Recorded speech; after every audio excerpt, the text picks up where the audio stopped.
Welcome back to another episode of Georgia Sports Nation. We got some more Hawks content on the way for you guys today. We're going to be discussing a rather uneventful deadline for the Atlanta Hawks. They ended up not making a single trade. There were a lot of teams expected to be really active at the deadline who also did the same. The Bulls did not make a trade. The Wizards didn't get rid of Tyus Jones, Kyle Kuzma. They got Daniel Gafford out of there, but they didn't make as many moves as they were expected to. Same with the Raptors with Bruce Brown. The Lakers stood pat. So really overall, this deadline was, in my opinion, a little bit underwhelming, especially from what it had been, say, about a month and a half ago, leading up to this February 8th date. But we're going to be discussing what it is from a Hawks standpoint, what this means for this season and beyond, and really what happened in the deadline, because it's definitely a fun day to be on NBA Twitter just to look at what has happened. So without further ado, let's get into it. So we'll start off with the Hawks' point of view, because that is what we're ultimately here to do.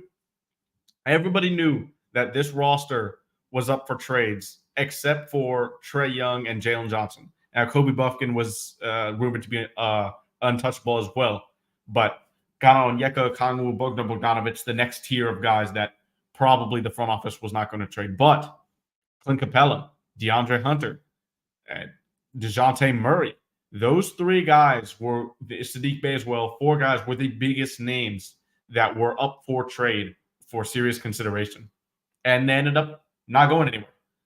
That wasn't because the Hawks did not try to trade them. It was going up until the buzzer, particularly with the Pelicans, as Adrian Wojnarowski reported, and so also Shams Charania, that the Pelicans and the Hawks really were in advanced talks about a trade featuring Dejounte Murray and Herb Jones. Onyeka Okongwu was also thrown in there a little bit, but I think that was where the Hawks drew the line, and if I was the Hawks, I would do the same. But the Pelicans didn't want to budge on Herb Jones. And for me, that's something that I was surprised about, because a report came out in January, at the beginning of last month, that the Pelicans aren't going to be able to pay everybody after this year.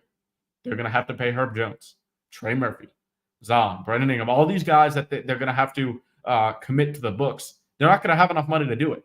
So reporters thought they would choose between Herb Jones and Trey Murphy. In the end, the Pelicans didn't even do much. They stood pat with Herb Jones and Trey Murphy. And overall, Atlanta did the same.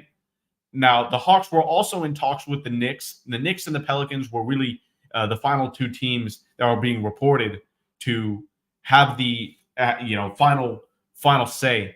But the Knicks ended up making a lot of moves this deadline.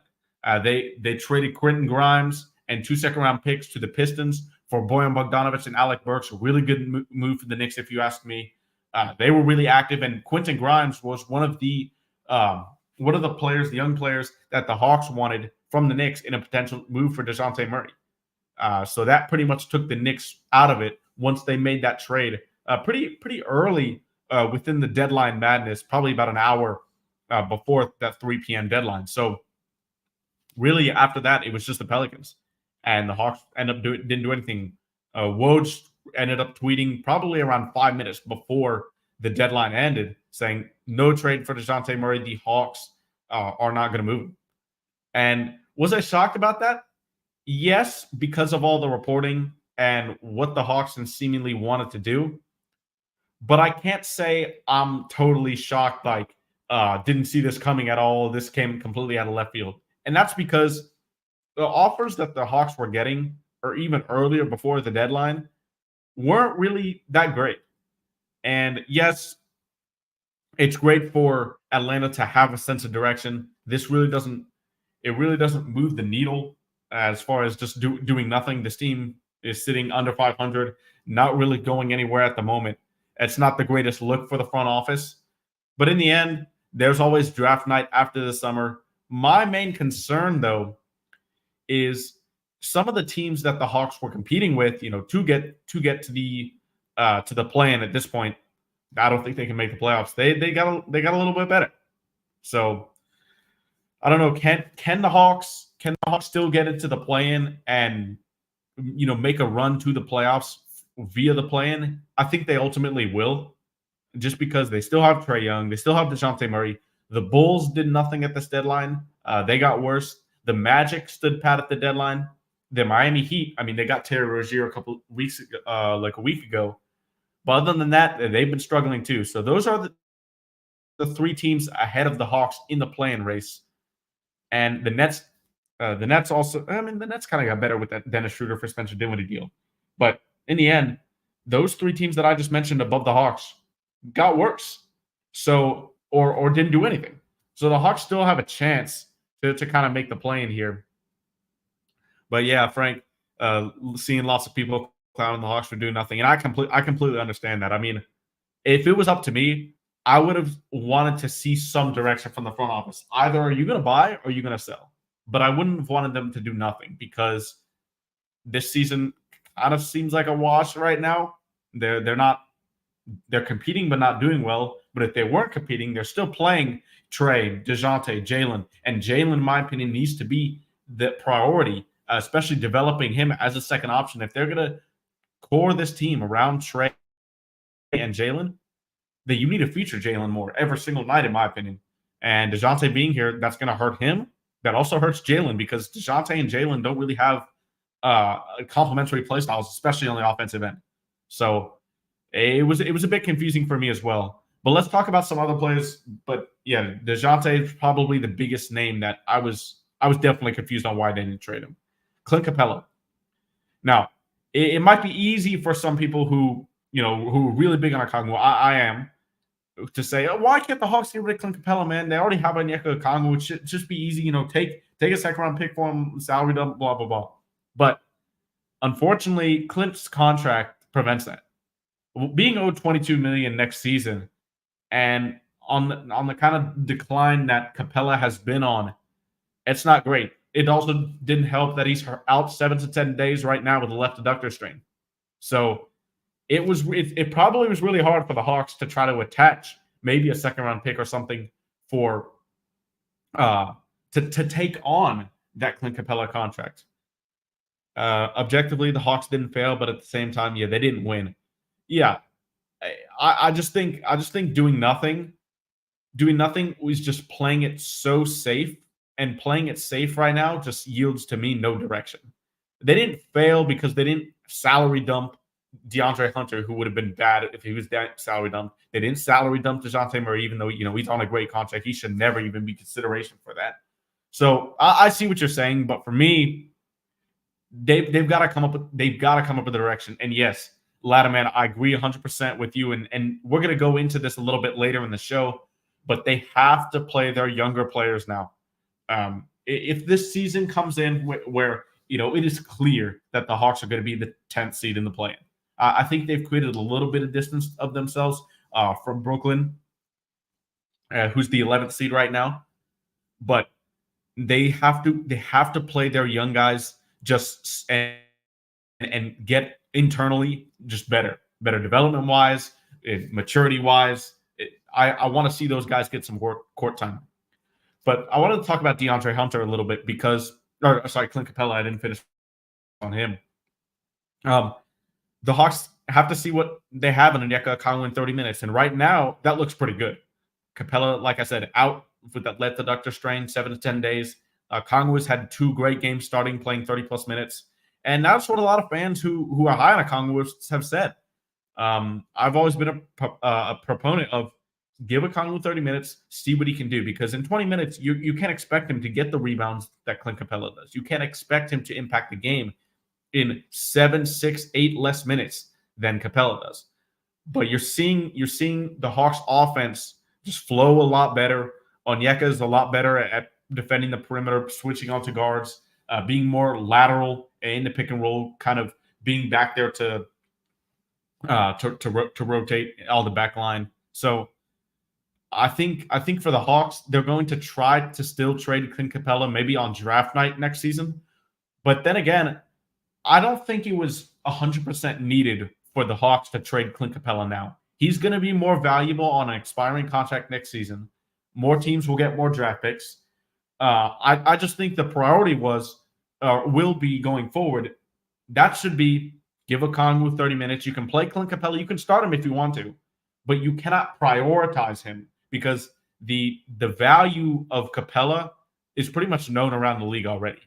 It's not high, unfortunately. Jake Fisher reported that several times, probably like a month or so ago in Spaces, as well as his articles on Yahoo Sports.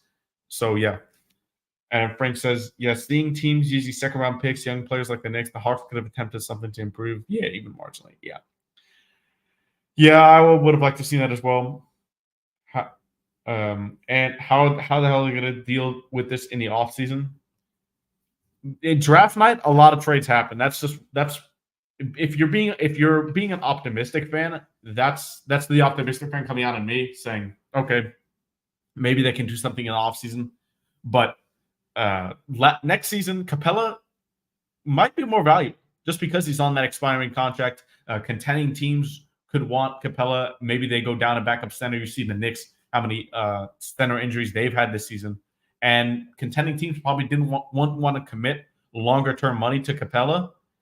And that would help the Hawks be able to get rid of him if it is an unfortunate salary dump for next season.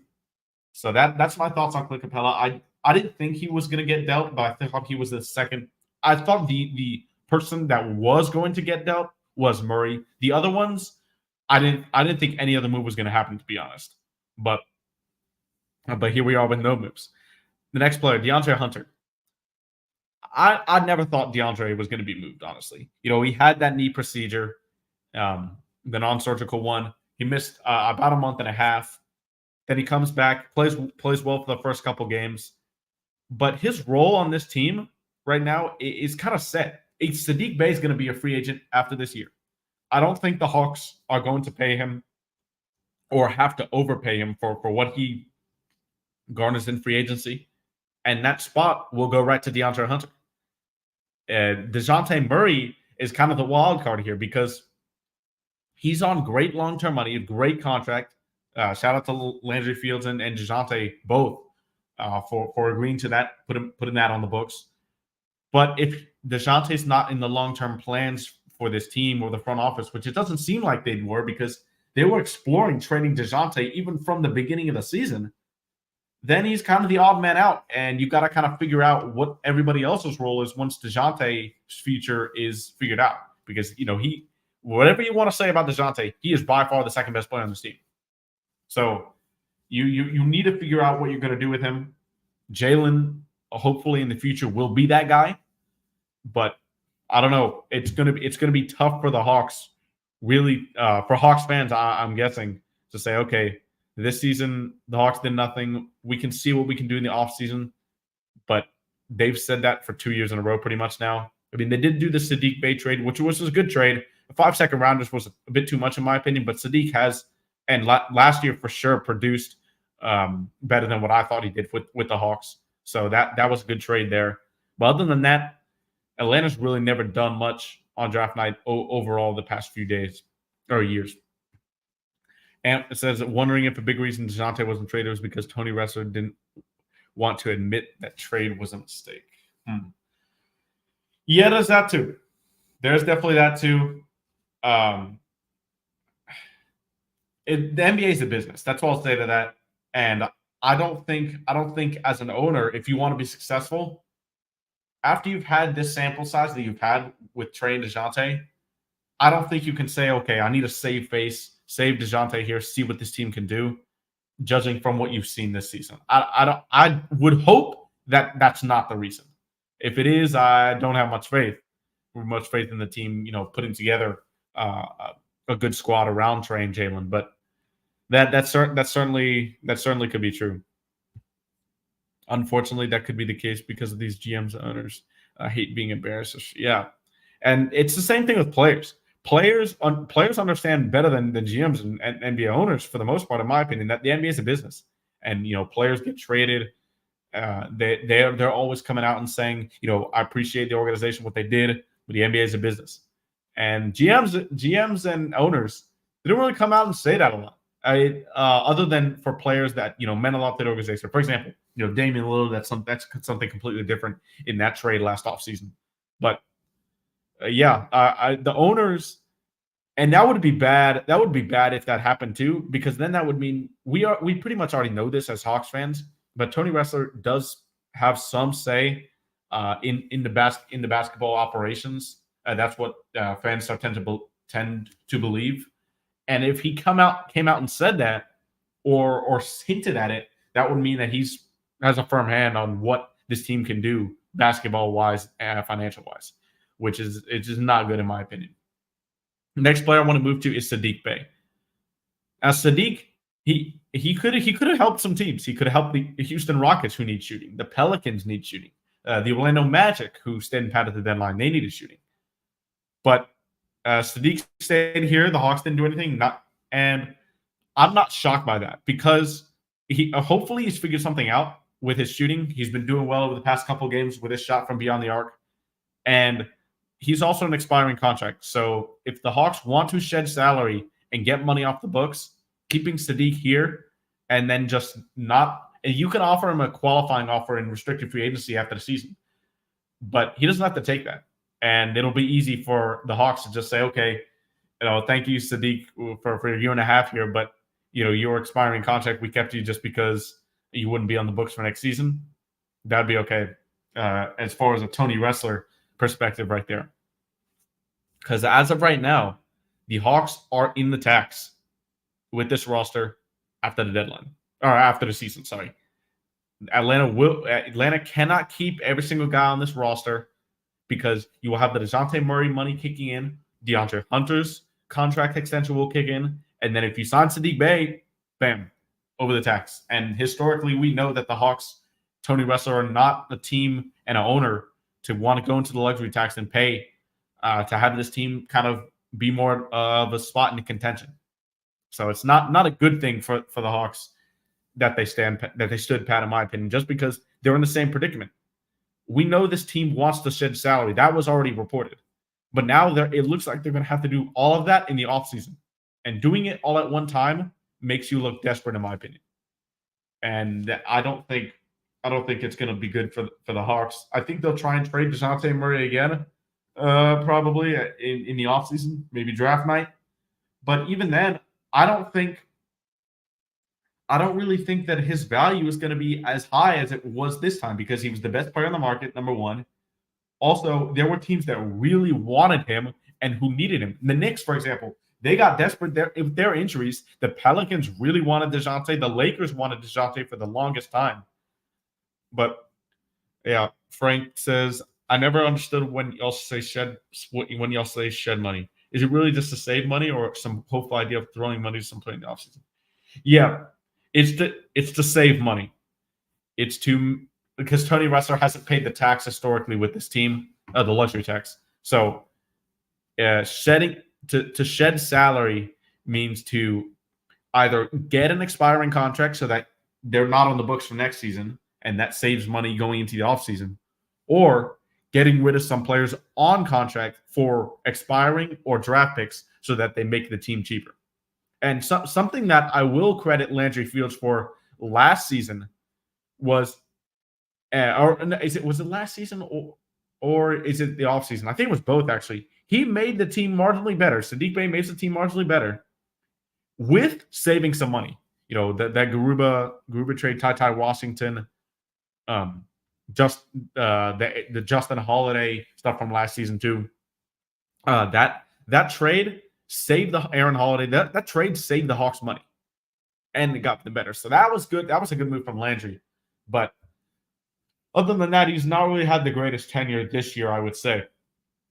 To be fair, I want to go over some of the bigger deals on the deadline as well, other than the Hawks, just to kind of get my perspective on it.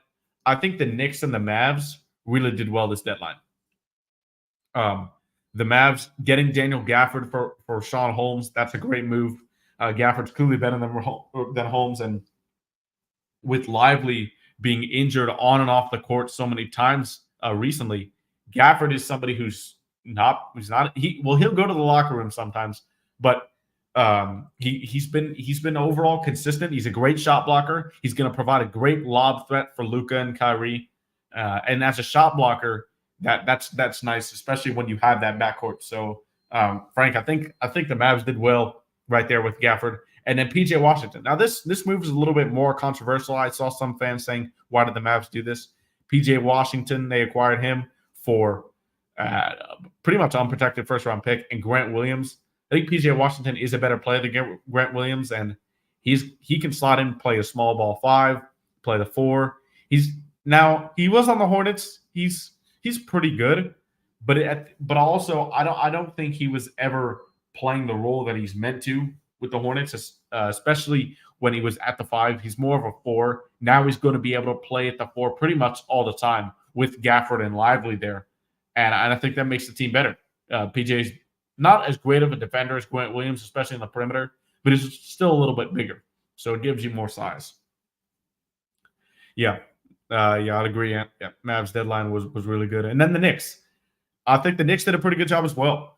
Bojan Bogdanovic and Alec Burks from the Pistons go to New York for Quentin Grimes and 2 second-round picks. That's what I mentioned before. The Knicks are really banged up right now. In fact, for tonight's game, the Knicks only have 8 players available.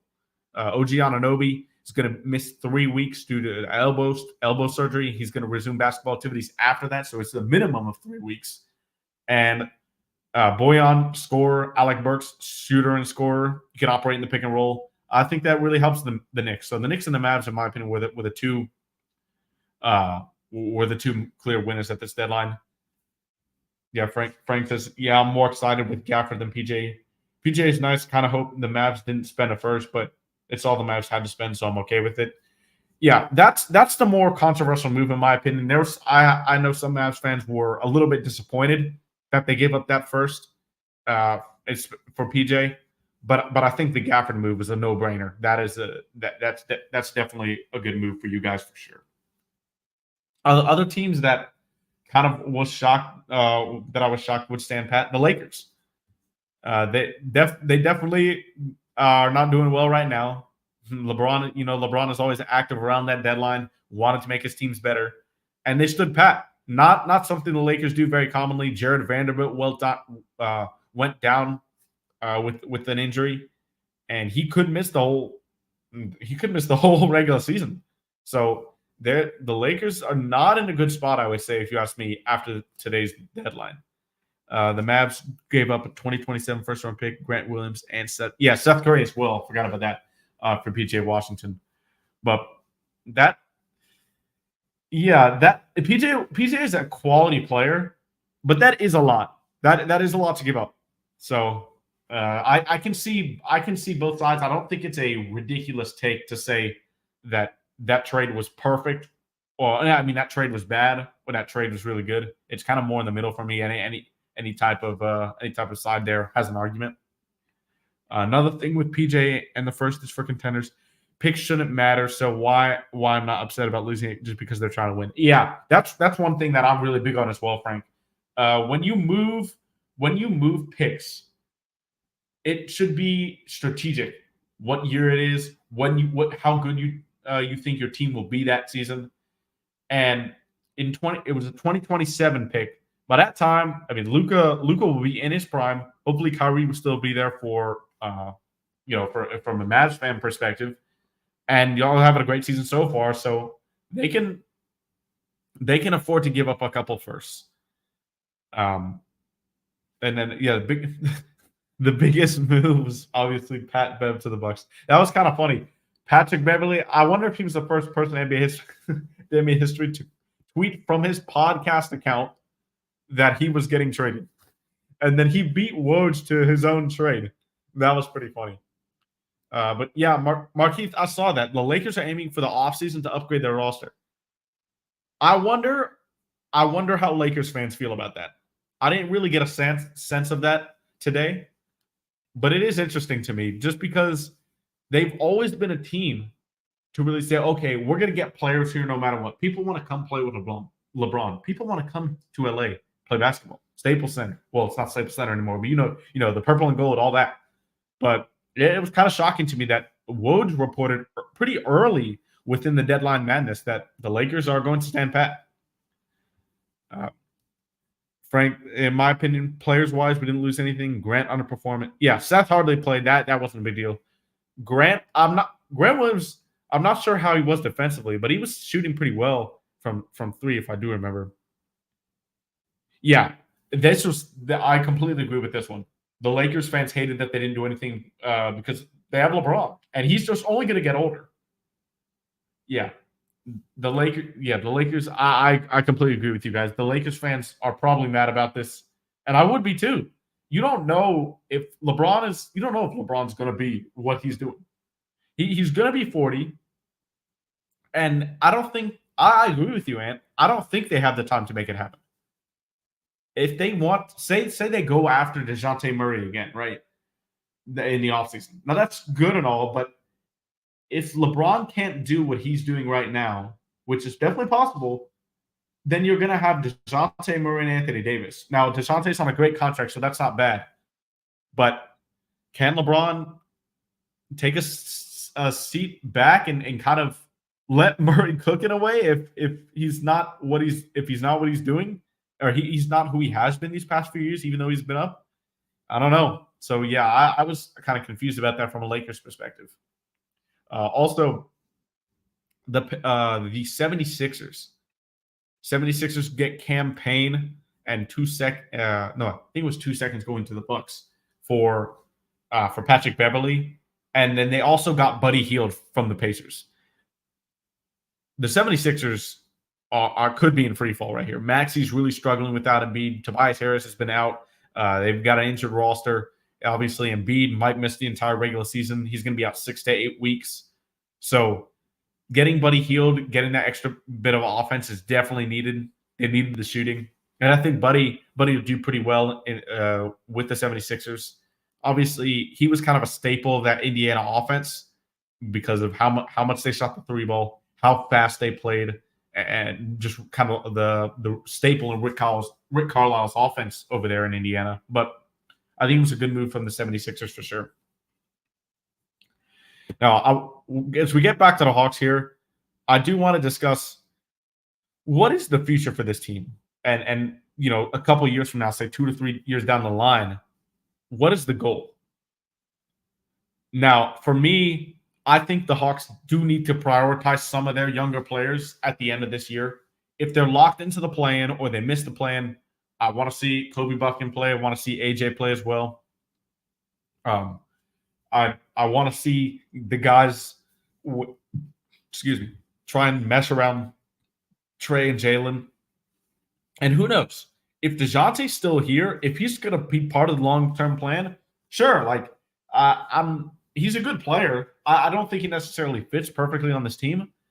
But if he's going to be here for the long term, if that's now the move from the front office, then you should be able to, if you're Quinn Snyder, if you're Landry Fields, be able to build a roster that works around Trey, DJ, and Jalen for the next couple of years. And how they're going to do that, the easiest way is going to be internal development. Seth Lundy, Muhammad Gay, Kobe Buffkin, AJ Griffin is still here, a guy that I didn't even talk about in the beginning of the show, but he was likely to get traded as well. So yeah, it's going to be interesting to see what they do. Marquis says the Hawks need size in the front court for starters. Yeah, and that's what I think they're going to get with Muhammad Gay. I think he's really in the long-term plans for this organization. Onyeka Okongwu, obviously not the biggest center. He does provide a lot of stuff that Clint Capella can't, and same thing on the other side, vice versa. But Okongwu's versatility is really valuable. Playing next to Jalen, who's taller for his position, definitely helps. Off from the outside, I can't tell what the Hawks are trying to do. Teams like the Mavs and Knicks, you can easily tell what they're trying to do, but the Hawks, I have no idea. Yeah, they didn't need to trade Murray because they know they can do it later, especially on draft night. But in my opinion, I would have looked to trade him for sure because he's the best player in the market. I think the offers would have been the best right now. My hot take is that their plans are on pause until DJ is traded. They don't have many assets, and the best available person they have to trade is DJ. Yeah, I don't know. They have, but I hope they stick with whatever they have in mind right now. Obviously, there's no way for us to know that. But this team has been so much. Okay, do they go Trey and Jalen? No. DJ's still here. Do they build around Trey, DJ, and Jalen? Okay, they just went and got Dejounte 2 years ago. Now you've got to get him in the mix. Then the Eastern Conference Final team, they don't make a move after that. Like, there's been so many different directions this team has gone in. I hope they can stick with something. So if they're going to stick with Dejounte being here, then at least do it till like next year's deadline. Or if they're still trying to trade him before the season starts at draft night. Don't go into training camp with this exact same roster if that's not the plan, because then it's just been it's going to be the Hawks' downfall for what has been multiple years. Switching directions so many times, not having continuity between the front office and the ownership. So that's just what I'm worried about. But the near future, let's say these final 2.5 months, biggest thing, I want to see some of the young players play. I want to see how, if Dejounte is going to be in the long-term plans, how can he really mesh with Jalen? I think we can tell on the offensive end. Well, defensively, it doesn't work with Trey and Dejounte. But offensively, Dejounte has adjusted well, in my opinion, to what Quinn has asked him to do, to what, as far as a three-point shot, getting to the rim, playing faster, making quicker decisions. I think that he's done well to adjust to that. But how can Dejounte adjust his game, and how can Jalen adjust his game to playing well with Dejounte on the court when Trey is not there? Because Jalen plays pretty much every single minute on the court with Trey. Trey will still play with Murray a little bit, but it's really Trey and Jalen who are the two guys that have always been on the court together. So how can Dejounte kind of fit into those plans if that's the long-term solution for the Hawks? And then beyond the next few years, will the Hawks try to like quote unquote retool, or will they try to rebuild? I don't think this team is gonna like scrap down the so many parts and just strip it to where it's just Trey and Jalen. I don't think they're going to do that because, well, one, I don't think Trey would want to, and two, they want to always compete, especially because it brings a ticket. Fans hate to say this, but to see this, but it brings in season ticket holders back. It sells tickets, and Atlanta's big in the entertainment industry, and that's one of the best ways to entertain yourself in Atlanta is a Hawks game. People are still going to the arena, so I don't think. And Tony Retzer especially, I don't think he would want the organization to come out and say, okay, we're rebuilding. But other than that, I did want to, before we end here, I did want to preview a little bit of the Hawks and Sixers on Friday, because we now know this team is not going to be any different now. We know this team pretty much from now until the end of the year. So it's going to be nothing different. But for me, this is all going to start with the Hawks attacking the paint if they can bounce back in the win column against Philly. They've not done well. They're without Joel Embiid. If the Hawks can get into the paint, especially I'm looking at Trey and Jalen, if those guys can get into if those guys are being defended well, the 76ers have good perimeter defenders. You got Pat Bev, you got Nicholas Batum, Robert Covington's probably going to be out, but DeAnthony Melton could be back. If Trey and Jalen are being guarded by those guys, I'm going to look for Dejounte Murray to really try to be aggressive and get to the rim. Paul Reed, obviously not the best shot blocker compared to what Embiid is. So that's what I want to see the Hawks do. Second, it's going to sound strange, but force Maxey to beat you. Don't get hurt by all the others. Maxey has been really good this season, was an all-star and deservedly so, in my opinion. But there's been some struggles for sure for him without the MVP Embiid next to him. He's really struggling with the efficiency. The three-point shot is down. And I forgot the deadline. Yeah, you're right, Frank. Pat Bev is on the Bucks now. But these guys are really struggling. Maxey, if the Hawks can force him to take a ton of shots and kind of be the only person to beat them, then I think the Hawks are in good position. And then lastly, can the Hawks move the ball well? We've seen throughout these two games that Clint Capella's been out, the offense has flowed really, really well. That they've shot a lot of threes, they've hit a lot of threes, and they're starting to make shots. In January, the Hawks offense really struggled, but their defense was rated 18th and defensive rating. That's enough for this team to have success. So offensively, I really want this team to keep flowing like they've been the past couple of games. And Frank asked, would y'all risk trading for Embiid, say in the offseason if he's made available? I don't think so because he is getting older. I mean, I think Embiid is 30. If I'm not mistaken there. Yes, Joel Embiid is how old is Joel Embiid? He is 29. Okay, so I don't think the Hawks would go for Embiid just because I don't think they have all the picks and the assets to do it. Honestly, I think Trey and Embiid would be a great pairing, obviously, and Trey would have somebody down low he can get the ball to and create his own shot and protect the paint and everything. I just don't think it's feasible for the Hawks to do so, but that would be a nice pairing in my opinion. Even though Embiid, he's had his playoff struggles here and there. And the injury risk is always something that pops up.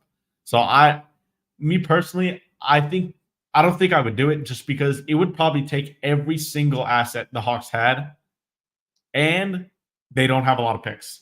So I don't think it would be worth it in the end. Now, say fast forward 4 years later, they get a chip, but he leaves, then it's worth it. Because in my opinion, if you win a championship, any move is worth it. For that directly resulted to that.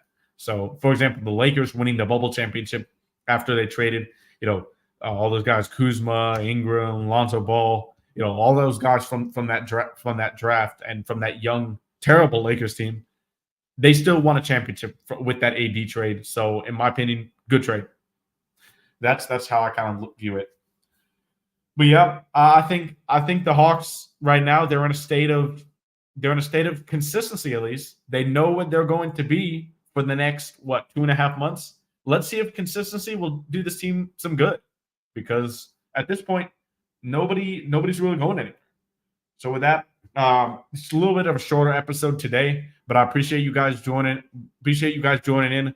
We'll be back next week, same time, 5:30 p.m. Eastern. Sorry, we started a little bit late today, but we'll see what the Hawks can do in these next few months. And can they make a run, get out of the play, and get into the playoffs? Let's hope so, because this is now the team we know they're going to be going in with to the offseason. If you're on YouTube, don't forget to like, comment, and subscribe, and we'll see you guys next time. Peace.